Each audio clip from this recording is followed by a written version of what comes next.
Hey everybody, how you doing? This is Wes with All Pistons Garage. We're here at the Aapahoochee Antique Farm and Tractor Show here in Lake Park. And today, they're having a special thing here today. It's called Cub Fest. They have quite a few cubs. And I have a very knowledgeable man behind me, Mr. Tim. He has quite a few of these cubs here. And he's going to share some information with these cubs, year models, different kind of models. He's very knowledgeable on it.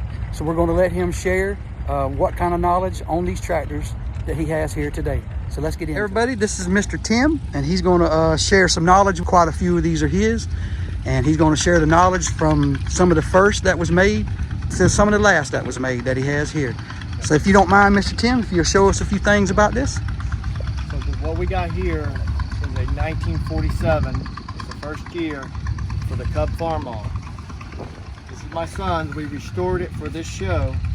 It's got a little dust on it from plowing yesterday, but the difference between the 47 and 48 and an up is what I found.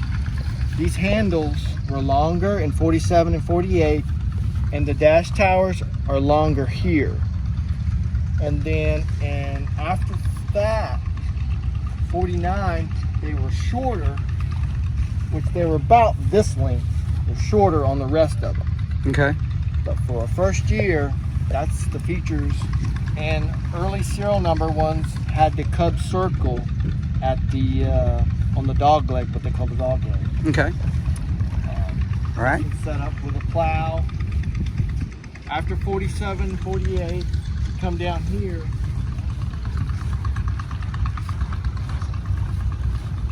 It's quite a few. They're in very good condition too, it looks like. We have a 50. Now, the reason why this is white is because it was a demonstrator for 1950, and International had a demonstrator program where they released it. And we found this one in North Georgia from Mr. Hall. He sold it to me, and he found it, and he parts them out, and he did not want to part this out. So you can see where the original white was, and that's the reason why we didn't repaint it. Okay. We wanted to see people to see the vintage of this tractor. Later, we're going to restore it and go through it. This is 50, 51. This is a 51 with the belly disc plow. Not much has changed, but this is just the red series. And you see the short cast here. It's pretty much carried on after 48. All of them were short. So I noticed this one has dual tires. Is there a purpose for that, or? We just did it just to make it look tough. Okay, all right. It does look pretty mean with those dual tires on the back. So some of these, did you get some of these, did you find them in the field, or did you buy some that was already partially running, or? This one was pretty rough when we got it. The motor wasn't stuck. This one was rough. Had flat tires on it when we got it. Okay. But because of what it was, we brought it back. Okay. And it's my understanding too, Tim, that these things, because of how well they're made, if they're not that hard to get going, actually. They're not. As long as the motors are loose and the valves aren't stuck. And I'll show you on our 63 down here, we went and bought it last week, and it was not a runner. And we got it running within 4 or 5 days, but we'll get to it. Okay, and you said this was what year model? 1950. 1950, okay. 3 months, if not mistaken, they produced this. On the weekends, they painted them white, and then they went and painted through the rest of the week red, and then the next weekend, they would paint more white ones for the demonstrator program to get them out to dealers. Oh, okay, all right. But I understand. Okay, all right. Now, after the 50s, we came into down here. We're going to go down to the 55, and they changed the grills, and they had the metal emblem.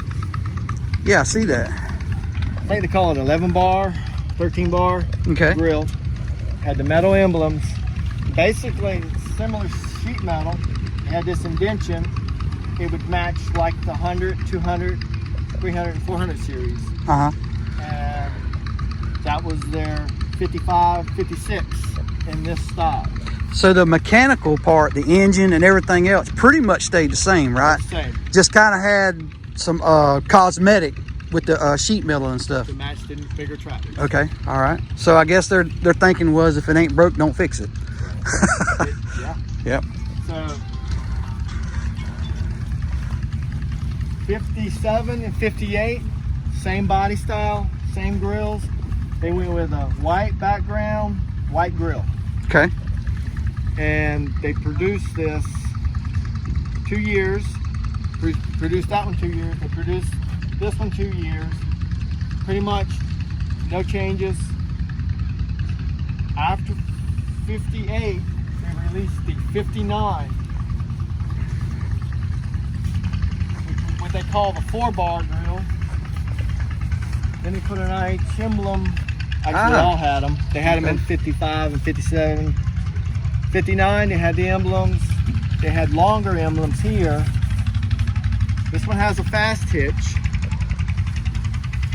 Basically a 1-point fast hitch with implement hookup.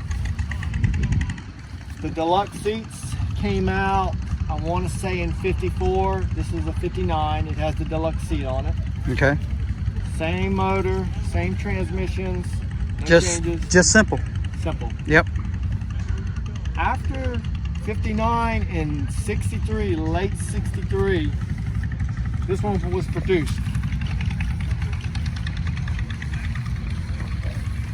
This one came out of Missouri last week. Okay. This came from JP's out of Missouri. You could see it was red. It's an actual true red one. Low serial number. In the production with the square nose, they changed the style of the sheet metal.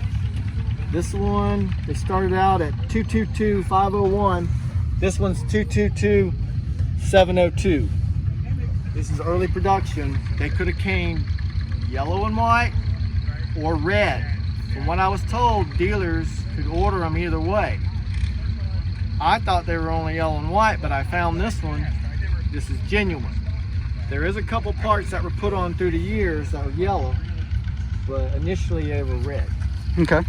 So this is the one we got running in about a week for this show. Wow. Wow. And it was a barn find almost. He got it and I seen it, I called him. We got it home. Didn't take terrible much to get it running. We put a few parts on it. Here it is. This is the early one in a square nose. Okay. After this year, the yellow and white, the stickers changed. And they would say International Cub. The earlier one would say McCormick Farmall. This is the International Cub. And they were basically white hoods, yellow bodies. Okay. And they produced this one in 63 to early 75. This tractor was produced. And this one has the two-way plow on it. So if you're plowing, you can go down the furrow, turn around, drop the other plow and go the same direction. Ah, instead okay. of looping around. Okay. Wow, And how about that? This was a nice option, especially if you were just a one farm tractor and you didn't want to go all the way around to make your furrow. Right? Okay, makes sense. After this one was produced, we're going to go down to the long stripe. There was an improvement in the motors. In 75, they upped the pistons and you get more horsepower out of this motor. And it was in the long stripe in 75. And you could get this one either from the dealers red or yellow and white. And I want to say the horsepower was 13, if not mistaken. And after this one was produced, it produced all the way to 79. 79. This is a 77. I'm looking for, there it is. That's a 78. Pretty much the same as what we just looked at, except it's the red version. The red version. Okay. And it has the higher horsepower motor. Nice seat. It's got the deluxe seat. This one's set up with cultivators. It's got original clothes. Tires fair, but it's a good running machine. We bought this from a gentleman up in Tennessee. He posted it. He was really big in. His name is Dale. He's a real big Cub enthusiast, and he sold it to us. We did a little clutch work to it, got it home. Love it. We've used it. What makes you really like these Cubs, Tim? So, the way it started out, me and my son were at an auction, and he's always wanted one. And I was like, I got the smaller garden tractors. I don't need these Cubs. I really wanted one for parts, just to use parts out of it to put on my Cub Cadet. Well, I went and looked at one, got it. It was at 68 down there, and I was planning on tearing it apart. Once I got it home, my son's like, let's get it started. He's driving around. I was like, why? I was like, I get this tractor started, I get on it, and I drive it around the yard, and I'm like, wow, this is nice. I can see. Yeah. It had a mower with it. I can see the mow. I'm right here off the side. You're up high. So I fell in love with that one. And after that purchase, we found his 47 2 weeks later, which is the restored one. The 74. With the one with the cab? Is that the one with the cab? Nope. Nope. This one right here, we restored the 1947. Oh, 47. Okay. Sorry.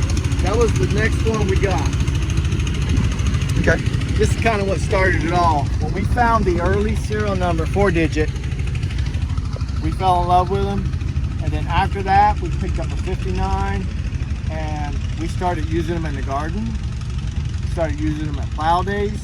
We started doing so much with them that we just fell in love and just kept going and going and going. And now we're at 11 Farmall Cubs, and we use them around the house. We use them at shows. It doesn't matter what. Okay. Well, and when these tractors were designed, most every household that had mostly anything to do with farming probably had one. We had it for mowing, cultivating, That's right.